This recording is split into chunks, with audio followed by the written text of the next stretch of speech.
नमस्कार। आज हम बात करेंगे पॉइसन अनुपात, अंग्रेजी में इसको पॉइसन रेशियो भी बोल सकते हैं। पॉइसन रेशियो क्या होता है, इससे पहले हमें दो चीजें पढ़नी पड़ेंगी। एक तो पढ़नी पड़ेगी अनुदैर्ध्य विकृति, एक पढ़नी पड़ेगी पार्श्विक विकृति। अब सबसे पहले हम बात करते हैं कि सर ये अनुदैर्ध्य विकृति क्या होता है, और दूसरी बात करते हैं हम ये जो पार्श्विक विकृति होती है ये क्या होती है। तो अगर हम अनुदैर्ध्य विकृति की बात करें तो आपको पता है कि जैसे कोई मान लीजिए किसी ऑब्जेक्ट को अपन इस तरीके से यहाँ पे इस तरीके से हमने यहाँ पे क्या कर रखा है, उसको एक पर्टिकुलर ये हमारा रिजिड पार्ट हो गया यानी दृढ़ भाग हो गया। अब इससे हमने कोई वस्तु हमारे पास ये हो गई, ये कोई आपकी एक तार हो गया, तनित तार बोल सकते हो आप इसका, ठीक है। अभी इसकी जो लंबाई है वो क्या है, एल है। अभी इसकी लंबाई क्या है, एल है। अब क्या कर देते हैं हम, इसके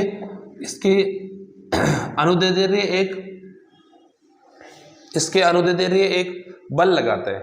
जैसे हम इसके यहाँ पे एक बल लगाएंगे इस तरीके से, तो ये बल की वजह से यहाँ पर इस बल लगने की वजह से यहाँ पर क्या होगा, इसमें विस्तार होगा, यानी इसकी लंबाई में विस्तार होगा। इसकी लंबाई में क्या होगा, विस्तार होगा। तो अगर देखा जाए तो इसकी लंबाई जो होगी वो इस तरीके से यहाँ तक आ जाएगी। तो हमारा जो नया बनेगा डायग्राम अगर देखा जाए तो वो ये बन जाएगा। ये वाला जो डायग्राम आपका क्या बन जाएगा, नया बन जाएगा। यानी कहने का मतलब ये है कि इसकी जो मोटाई है वो तो क्या हो जाएगी, कम हो जाएगी, और इसकी जो लंबाई है उसमें इंक्रीमेंट मिलेगा। अब उसकी जो इंक्रीमेंट मिलेगा लंबाई में, अपन ऐसे बोल सकते हैं, इसको कैपिटल एल बोल सकते हैं, और जो हमारी ये लंबाई हो जाएगी ये क्या हो जाएगी, आपकी स्मॉल एल हो जाएगी। तो हमारे पास दो चीजें हो गई, प्रारंभिक लंबाई इसकी कैपिटल एल थी, और अब छोटी जो स्मॉल लंबाई है वो क्या हो गई, एल हो गई। तो अभी वर्तमान जो स्थिति वो ये वाली हो गई, तो हम इसको कर देंगे डार्क। तो ये तो क्या हो जाएगा, आपका डार्क हो जाएगा। और इससे पहले वाला जो है उसको अपन डॉटेड कर देंगे। डॉटेड क्यों, क्योंकि अभी वर्तमान स्थिति उसकी ये नहीं है, पहले उसकी ये वर्तमान स्थिति थी। मैंने समझाने के लिए आपको ऐसा बनाया, तो अपन इसको क्या कर देंगे, अब यहाँ पे डॉटेड कर देंगे इस तरीके से। इसको अपन डॉटेड बना देंगे, ये डॉटेड हो गया, ठीक है। यानी ये स्थिति जो आपको दिख रही है वो क्या है, आपको डॉटेड स्थिति है, ठीक है। इस तरीके से हम इसको लिख सकते हैं भाई, ये बना सकते हैं। तो यहाँ पे ये आपका बन गया, ठीक है। अब दो चीज इसमें क्लियर हो गई होगी। अनुदैर्ध्य विकृति का मतलब है लंबाई में परिवर्तन। ये लंबाई में परिवर्तन कब हुआ, जब बल। तो मैं यहां से बात करूं अनुदैर्ध्य विकृति की, मैं बात करूं तो अनुदैर्ध्य जो विकृति होती है अगर इससे हम बात करें तो क्या होगी, पहले तो एक इसकी जो लंबाई में परिवर्तन हुआ वो कितना, एल, और इसकी वास्तविक लंबाई कितनी है, कैपिटल एल। ये तो क्या हो गई, आपकी अनुदैर्ध्य विकृति हो गई।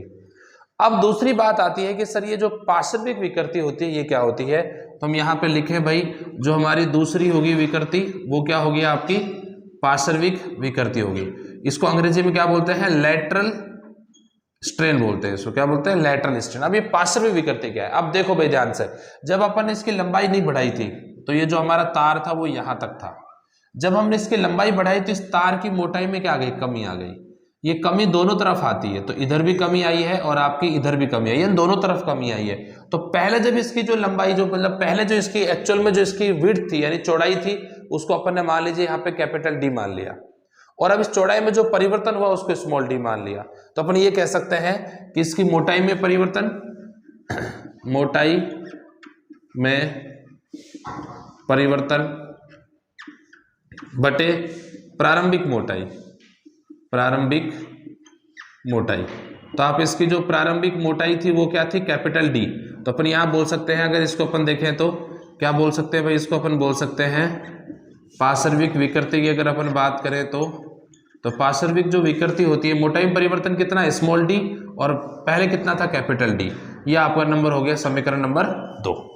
आई थिंक ये दो चीजें अपने को बहुत अच्छे से क्लियर होगी। मैं फिर बता दूं आपको कि जब अनुदैर्ध्य विकृति तो होती है इस लंबाई में, इस लंबाई का अनुदिश परिवर्तन, इस लंबाई के अनुदिश परिवर्तन, और पार्श्विक विकृति होती है जो हमारे पास एक वायर है जो है उसकी मोटाई कम हो जाएगी, यानी उसकी मोटाई इस तरीके से कम हो जाएगी। तो प्रारंभिक मोटाई और बाद में जो मोटाई कम हुई है वो वाली चीजें।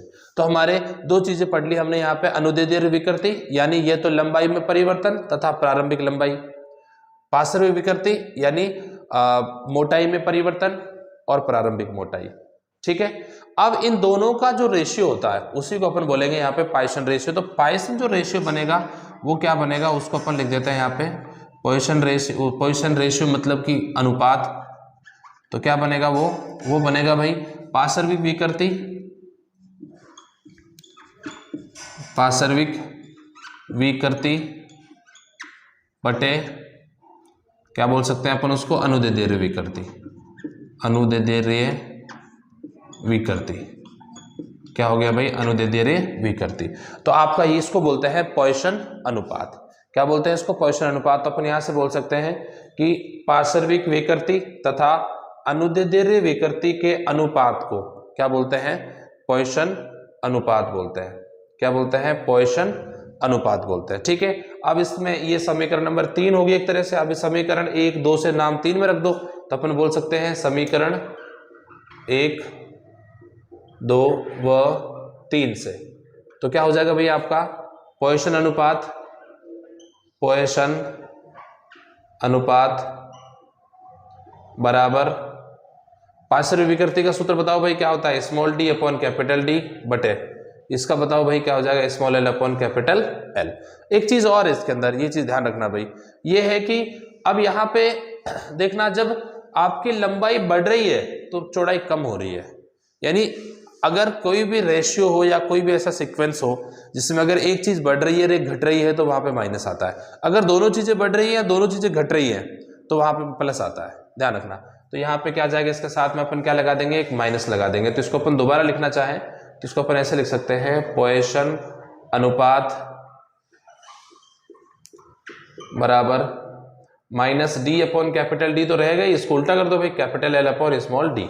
ये होता है आपका पॉइसन अनुपात।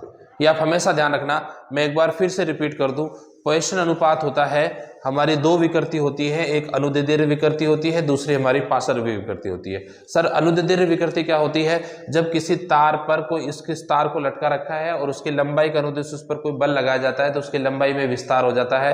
यानी लंबाई में विस्तार और प्रारंभिक लंबाई का जो अनुपात होता है उसी को अपन बोलते हैं अनुदैर्ध्य विकृति। सर पार्श्विक विकृति क्या होती है, जब इसकी लंबाई बढ़ेगी तो इसकी मोटाई जो है वो कम हो जाती है, तो इसलिए मोटाई में परिवर्तन, अब विस्तार तो होगा नहीं तो इसमें परिवर्तन हो जाएगा भाई, अंदर की तरफ कमी हो जाएगी और इसकी जो मोटाई में कमी हो जाएगी प्रारंभिक मोटाई, तो मोटाई में परिवर्तन और प्रारंभिक मोटाई, तो हमने इसको क्या बोल दिया, पार्श्विक विकृति। और जब इन दोनों का अनुपात निकालते हैं तो क्या बन जाता है, पॉइसन का अनुपात बन जाता है।